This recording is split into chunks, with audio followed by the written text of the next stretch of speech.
So మనతో పాటు మాట్లాడడానికి మరొక స్వామీజీ అయితే ఉన్నారు, వారితో మాట్లాడదాం. మీ పేరు చెప్పండి, ఎక్కడి నుండి వచ్చారు? తాలా స్వామి గౌడ్, గ్రామం చేరుపల్లి, నార్సింగ్ మండల్, జిల్లా మెదకు. పాదయాత్ర చేస్తున్నామండి మేము. ఇంచుమించు 130 కిలోమీటర్ల వస్తుంది మాకు కొండగట్టు హనుమాన్ టెంపుల్కు.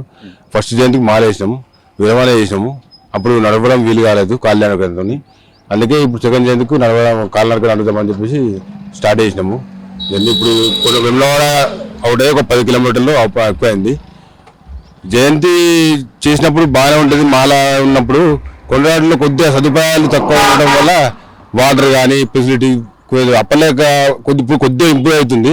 ఇంకొద్దిగా హనుమాన్ భక్తులు చాలా మంది అవ్వడం వల్ల ఇంకొద్దిగా వాటర్ పైప్స్ కానీ సాములకు కొద్దిగా సపరేట్ లైన్ పెట్టి వాళ్ళకి కొద్దిగా అయ్యేందుకు భిక్ష అరటి పనులు కానీ భిక్ష ఎందుకంటే ఒక్కొక్కది ఉంటారు కాబట్టి వాళ్ళకి సపరేట్ ఒక లడ్డూలు కానీ అది చేసుకుంటే బాగా ఉంటుంది.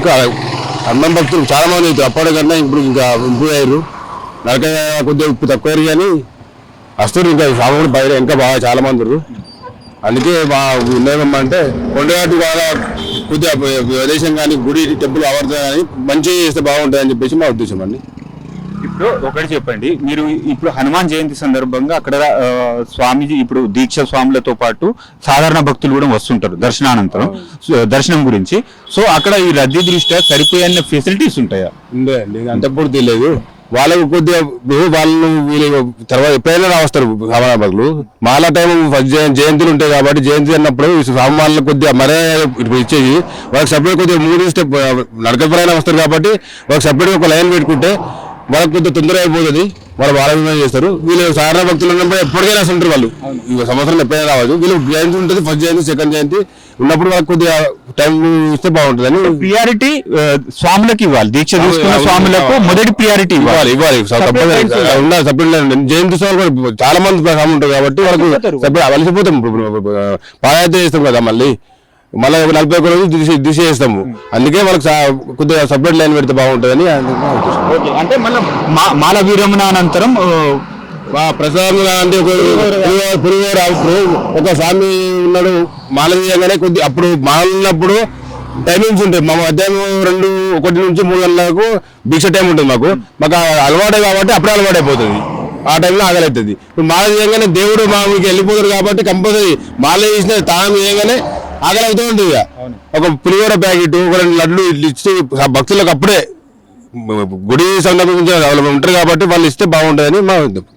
ఓకే, ఇది చూస్తున్నారు కదా, మాల విరమణ అనంతరం ఆలయ సిబ్బంది కానీ ప్రభుత్వం కానీ దీనిపైన దృష్టి సారించాలి.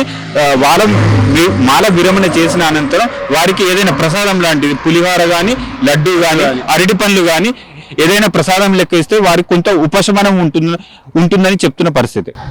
స్వామి చెప్పండి, ఎక్కడి నుండి వస్తారు? మీ పేరు ఎక్కడ? మీరు ఎక్కడి నుండి వస్తున్నారు? గజ్వేల్ నుండి. నా పేరు మాధవ్. గజ్వేల్ నుండి ఇప్పుడు కొండగట్టు ఎన్ని కిలోమీటర్లు ఉంటుంది? 140 దాకా ఉంటుంది. 140 కిలోమీటర్స్ పాదయాత్ర. అవును, పాదయాత్ర. ఎలా అనిపిస్తుంది? ఎలా అనిపిస్తుంది అంటే చాలా ఉత్సాహంగా ఉంది. ఇంకా దగ్గరలో ఉంది దేవుడు అనే చెప్పేసరికి చాలా కొంచెం ఆనందంగా ఉంది, ఎగ్జైటింగ్ ఉంది చాలా అనిపించింది. ఓకే. సో ఇప్పుడు పాదయాత్ర చేస్తున్న క్రమంలో మీకు అంటే ఎలా అనిపించింది? మనకు ఒక దేవుని మీద భక్తి ఉంది కాబట్టి చాలా బాగుంటుంది. మనకి ఏంటంటే మనకు ఆ ఫీలింగ్ అనేది ఉండదు, నొప్పి కానీ అదంతా ఏమి ఉండదు. దేవుని మీద భక్తితో వెళ్ళిపోతూనే ఉండాలి అలా. ఓకే, అంటే బాడీ అలసిపోతుంది కానీ మెంటల్ గా అనేది దేవుని మీద అనేది ఫిక్స్ అయి ఉంటే వెళ్ళిపోతానే ఉంటాం. బాడీ ఒకటి అలసిపోతుంది అంతే. ఎన్ని సంవత్సరాల నుండి వస్తున్నారు? 4 సంవత్సరాల నుండి వస్తున్నారు. సో ఓకే, ఇప్పుడు ప్రతి ఆలయం డెవలప్ అవుతుంది. కొండగట్టు ఆలయం మాత్రం అయితే అంతంత మాత్రమే ఉంటుంది. ఈ హనుమాన్ జయంతి సందర్భంగా రద్దీ మరింత ఎక్కువగా ఉంటుంది. అక్కడ ఎలా ఉంటుంది? ఫెసిలిటీస్ ఎలా ఉంటాయి? ఆలయ సిబ్బంది ఎలా ఉంటారు? ఆలయ సిబ్బంది బాగానే చేస్తారు, ఎందుకంటే సపరేట్ క్యూ లైన్స్ అనేది ఏర్పాటు చేస్తారు. మాల విరమణకి సపరేట్ క్యూ లైన్స్ ఉంటాయి, దర్శనానికి సపరేట్ క్యూ లైన్స్ ఉంటాయి. మనకి రద్దీ అనేది కొంచెం ఈక్వల్ గా ఉంటది, ఎందుకంటే ఇప్పుడు సామాన్య భక్తులు కూడా వస్తారు కదా, దానివల్ల రద్దీ అనేది అంత ఇబ్బందికరంగా ఏమి ఉండదు. బట్ కొన్ని ఇప్పుడు ఇక్కడ మన గుండంలో కానీ అక్కడిక్కడ కొంచెం రద్దీ అనేది ఎక్కువ ఉంటది. పరిశుభ్రత వాటర్ ఎప్పటికప్పుడు చేంజ్ చేస్తారా? ఎట్లా ఉంటది?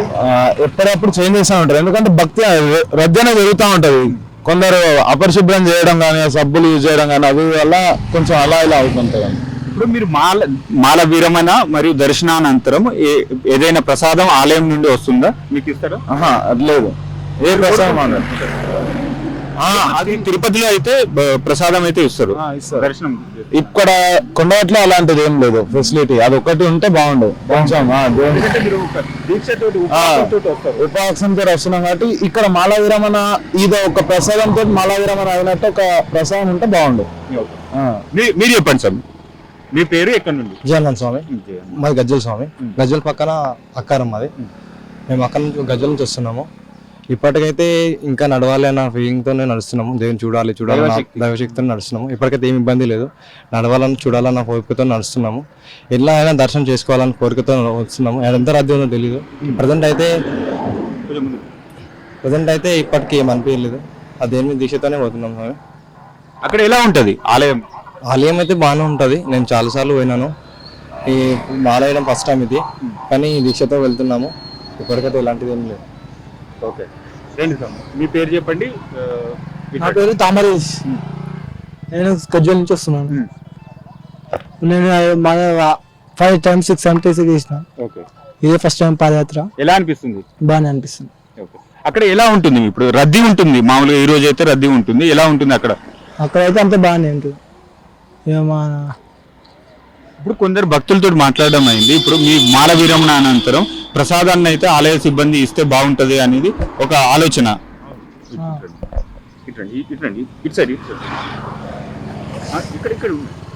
చెప్పండి. ఇప్పుడు ప్రసాదం అది ఇస్తే బాగానే ఉంటుంది. ఒక ఆలోచన అయితే వచ్చింది, బాగుంటుంది అంటారు. ఓకే, మీరు దీక్షలో లేరు కానీ పాదయాత్ర చేస్తున్నారు. దీక్షలో లేము, కానీ స్వాముల వెంట పాదయాత్రకి వెళ్తున్నాం. మధ్యలో నుండే వెళ్తున్నా, మంచిగా అనిపిస్తుంది. ఇంకా వెళ్ళాల్సి ఉంది కాబట్టి వెళ్ళినా కొద్దీ టైం లేట్ అవుతుంది. అక్కడ వెళ్ళిన స్వాములకు ప్రసాదం ఇవ్వాలి, ఎందుకంటే వాళ్ళు దీక్ష తర్వాత ఏం వండుకోలేరు, ఎక్కడ బయట తినలేరు. అదొక ప్రాబ్లం వాళ్ళకి. వాళ్ళు తినలేరు బయట. ఇప్పుడు దీక్ష అయిపోయినాక మళ్ళీ ఇంటికి వెళ్ళి పూజ చేసుకోవాలి కాబట్టి వాళ్ళు అప్పటిదాకా ఏం తినలేరు. అక్కడ ఆలయ సిబ్బంది అయినా అరేంజ్మెంట్స్ చేస్తే బెటర్ ఉంటుండే, కానీ ఇప్పుడు అక్కడ అంత లేదు. స్వాములు కూడా ఎక్కువ రద్దీ ఉంది కాబట్టి వాళ్ళు కూడా అంతమందికి ఏం చేస్తారో చేయరో తెలియదు. ఇంకా డెవలప్మెంట్ అయితే చూడవచ్చు మనం, ఎందుకంటే మొన్న పవన్ కళ్యాణ్ గారు కూడా 4 విరాళం ఇచ్చారు కాబట్టి దాంతో ఏమైనా వాళ్ళు డెవలప్మెంట్ చేయాలి. ఇంకా విరాళాలు కూడా గవర్నమెంట్ కూడా ఏమైనా ఫండ్స్ ఇస్తే చెప్పలేము.